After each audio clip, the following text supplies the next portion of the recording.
Kalau kita sholat malam, kita bangunkan istri, apakah sholat sendiri-sendiri atau berjamaah? Hukum asal sholat malam adalah sendiri-sendiri kecuali bulan Ramadan. Kecuali bulan Ramadan, maka dianjurkan sholat berjamaah di masjid. Selain itu, maka hukum asalnya sholat sendiri-sendiri. Nabi SAW pun sholat sendiri. Kemudian dia bangunkan istrinya untuk sholat. Tetapi kalau sholat bersama istri, kadang-kadang kita bersama, nggak ada masalah. Kadang-kadang supaya semangat kita sholat bareng sama apa? Istri. Makanya siapkan hafalan supaya pede di depan istri ya. Jadi, tapi asalnya kita sholat sendiri-sendiri. Kita bangunkan istri sholat sendiri, kita sholat sendiri. Karena kita bisa berkhulwat dengan Allah Subhanahu wa Ta'ala. Karena mungkin kita punya doa lain, istri punya doa yang lain ya. Suami, ya Allah mudahkan aku poligami. Istri berdoa, ya Allah jangan buat dia poligami. Kuat-kuatan ya. Tapi kalau kadang-kadang bareng-bareng tidak mengapa. Karena dalam sebagian riwayat disebutkan fa in shallaya jami'an kutiba minadz-dzakirin Allah katsiran wadz-dzakirat. Kalau mereka berdua salat bareng, maka dicatat sebagai para lelaki yang banyak mengingat Allah dan para wanita yang banyak mengingat Allah. Tapi hukum asal salat sendiri-sendiri. Sesekali salat bareng berjamaah di luar bulan Ramadan tidak mengapa.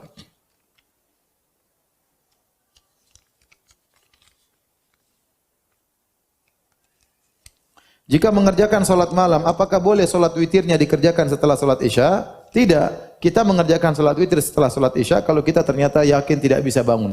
Misalnya kita sangat ngantuk sekali. Kayaknya saya enggak bisa bangun. Saya pasti bangun, insyaallah bangunnya pas azan subuh. Ya udah, kita salat witir sebelum tidur. Tapi kalau kita merasa biasanya kita mampu bangun sebelum subuh, maka jadikan salat witir yang terakhir. Kata Allah Subhanahu wa taala, "Ij'alu akhir salatikum bil-lail witra." Jadikanlah salat malam kalian yang terakhir adalah salat apa? Witir.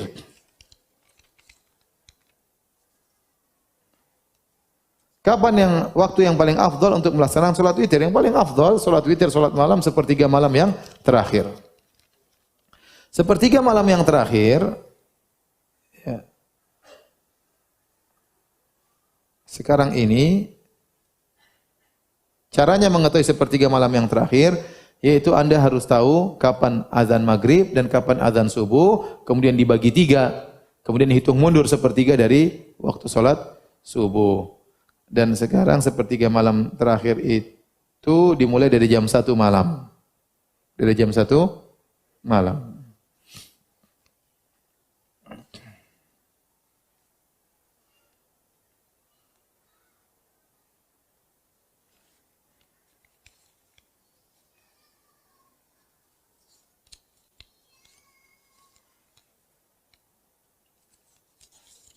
Apa hukumnya membiasakan salat witir sebelum tidur? Tidak mengapa. Ada sebagian orang yang dia beribadah di awal malam. Dia tidak mampu untuk bangun sepertiga malam terakhir.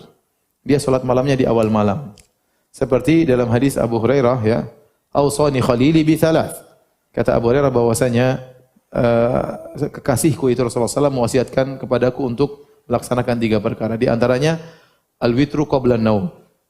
Salat witir sebelum apa? Tidur. Abu Hurairah penuntut ilmu menghabiskan waktunya di malam hari, dia begadang, maka orang seperti ini sebaiknya dia salat witir sebelum apa? Tidur. Tapi kalau dia bisa bangun salat malam, maka salat malam yang terbaik sebagai penutup di akhir.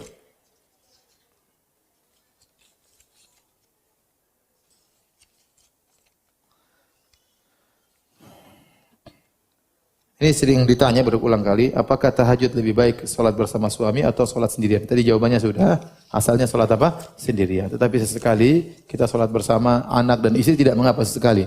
Terutama dalam rangka mengajari mereka, memotivasi mereka untuk apa? Salat malam. Sesekali tidak mengapa. Sampai berapa rakaat salat malam tahajud dan bagaimana dengan salat istikharah? Kalau salat tahajud yang terbaik adalah 11 rakaat, ya, itu sudah include witir, 11 rakaat, tetapi dengan yang panjang. Tetapi kalau ternyata kita tidak bisa baca panjang-panjang, hafalan cuma qul huwallahu ahad, qul a'udzu birabbil falaq, ya. Kalau 11 rakaat, berarti seperempat jam sudah selesai, ya. Oleh karena tidak mengapa memperbanyak rakaat. Dan ini pendapat jumhur ulama 4 mazhab, bahwasanya salat malam tidak ada jumlah batasan rakaat. Boleh 20 rakaat, boleh 30 rakaat, boleh 40 rakaat. Di zaman Imam Malik, Imam Darul Hijrah, imamnya kota Madinah, para kaum muslimin di kota Madinah salat 40 rakaat. Jadi tetapi yang paling afdal sesuai sunnah 11 rakaat dengan salat yang panjang ya. Tapi kalau tidak mampu walaupun cuma sedikit, maka kita memperbanyak rakaat supaya bisa dapat waktu yang panjang. Karena dalam salat malam yang Allah perhatikan di antaranya dua hal.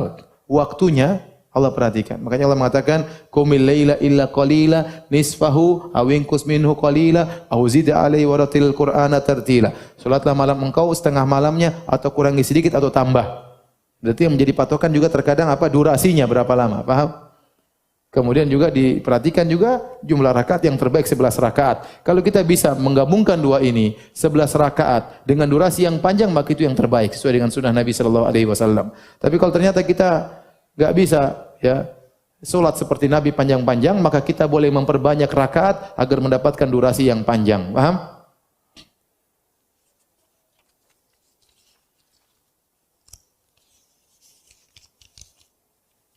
Kapan waktu akhir salat malam? Waktu akhir salat malam azan subuh. Sebelum salat subuh masih tempatnya waktu untuk salat malam.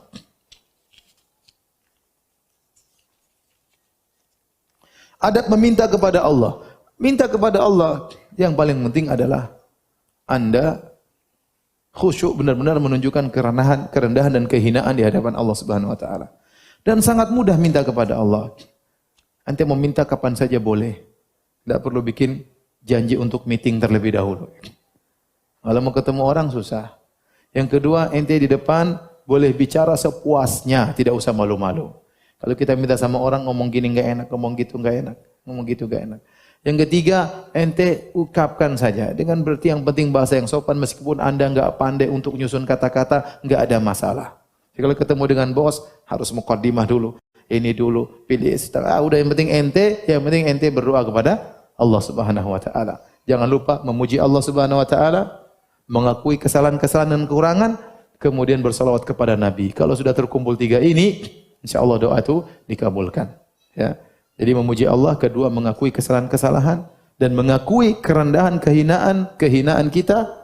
Kemudian bersalat kepada Nabi, insyaallah doa kita dikabulkan. Demikian saja kajian kita para hadirin hadirat yang rahmatillah subhanahu wa taala. Kurang lebih saya mohon maaf. Subhanakallah bihamdik asyhadu an la ilaha illa anta astaghfiruka wa atubu ilaik. Assalamualaikum warahmatullahi wabarakatuh.